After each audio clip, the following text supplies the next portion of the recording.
The Three Musketeers in London, a tale of revenge. The Musketeers Athos, Porthos, Aramis, and their young companion D'Artagnan sat in a dimly lit Parisian tavern, their mood heavy with grief. News of the brutal murder of their trusted friend and comrade, Jacques, had reached them only hours ago. The messenger who had delivered the tidings spoke of a notorious street gang in London called the Black Blades, who had ambushed Jacques during a diplomatic mission. He was unarmed, Athos said, his voice low and cold, staring into his untouched goblet of wine. They slaughtered him in the street like a dog. Justice must be served, Aramis added, his normally composed demeanor clouded with anger. Porthos pounded a fist on the table, causing the wine to slosh. Justice? No. This calls for vengeance. D'Artagnan, still young but no stranger to violence, looked between his comrades. Then to London we go. We owe Jacques that much. The four clasped hands in agreement. Their motto, all for one, and one for all, had never felt so urgent. Arrival in London. The journey across the English Channel was uneventful, but as the Musketeers disembarked in the bustling docks of London, the city's grittiness struck them immediately. Dark alleys crisscrossed with shadows, and the stench of the Thames lingered in the air. London was no Paris, its streets were alive with crime and chaos. They quickly found an inn to serve as their base. As the group settled in, D'Artagnan approached the innkeeper, slipping a coin across the counter. "We're looking for the Black Blades," he said quietly. The innkeeper paled, his eyes darting around the room. "You'd do well to stay away from them, sir," he muttered. "They run these streets, and anyone who crosses them ends up dead." "That's the plan," Porthos growled, his tone leaving no room for argument. Reluctantly, the innkeeper gave them a lead. The Black Blades often gathered at a dilapidated tavern called the Crimson Blade in the city's East End. A dangerous encounter. The Musketeers arrived at the Crimson Blade under the cover of darkness. Porthos kicked the door open, startling the patrons within. The stench of unwashed bodies and stale ale filled the room, and every eye turned to the four strangers dressed in fine cloaks, swords gleaming at their sides. "Where are the Black Blades?" Athos demanded, his voice cutting through the murmurs. A wiry man with a scar running down his cheek sneered. "You're looking at M. And who might you be, waltzing into our den?" "Friends of Jacques," D'Artagnan said, his tone sharp. "You killed him." The man's grin faltered. "So what if we did?"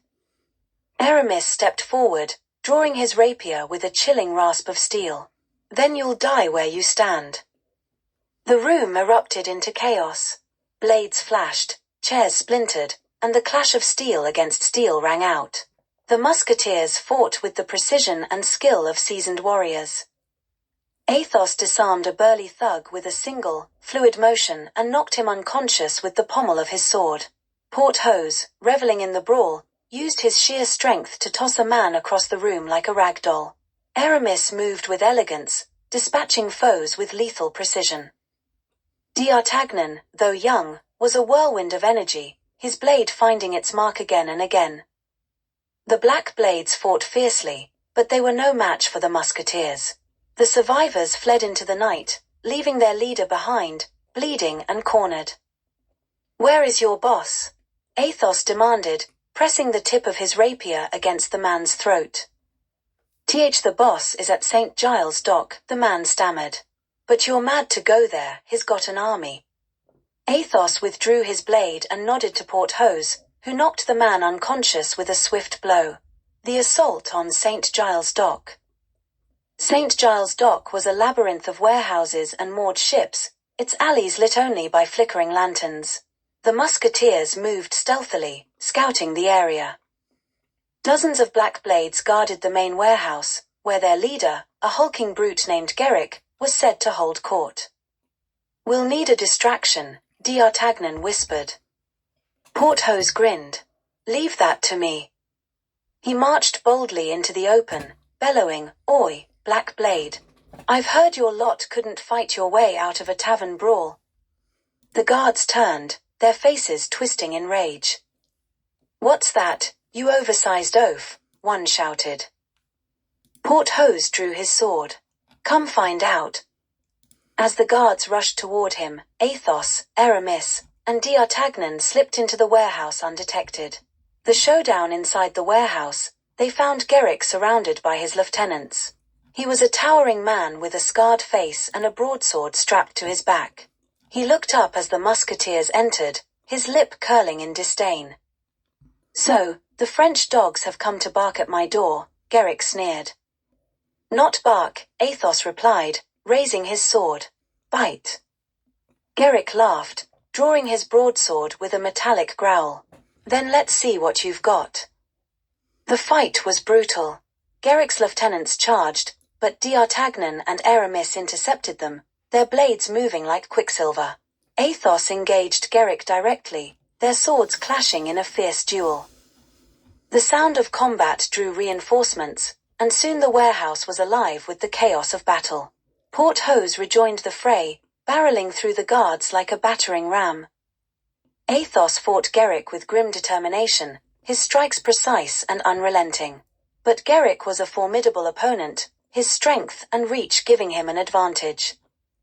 As Garrick raised his sword for a killing blow, D'Artagnan leapt in, deflecting the strike with a desperate parry.